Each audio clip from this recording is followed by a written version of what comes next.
Let us now examine how you can work with multiple bodies within the same model.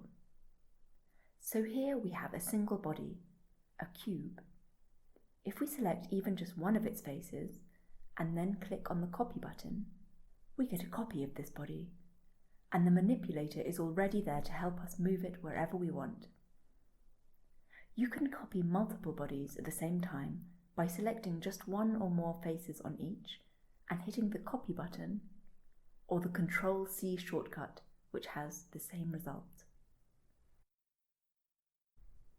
As you can see, we now have 4 copies of this cube. They are completely independent, so if you move one around or deform it, the other ones are not affected. You can merge 2 bodies into one by performing a bridge operation. So for example, here I select these 2 faces and I add a bridge between them, as we've seen, and now these constitute one single body at this point. Conversely, if you select some faces that form a loop within a body and then you hit the dissolve button, as we've seen before, this will result in the body being split into 2 independent ones. Shift-click demonstrates that only the faces of one body are selected, and we can move it aside.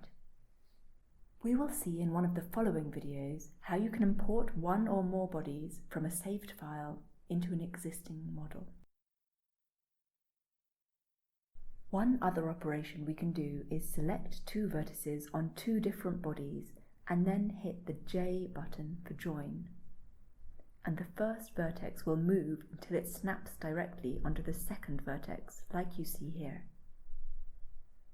This is only a geometric positioning. There is no constraint between the 2 bodies.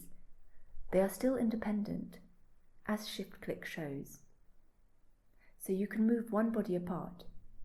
It's just a way to quickly position one vertex exactly onto a vertex of another body.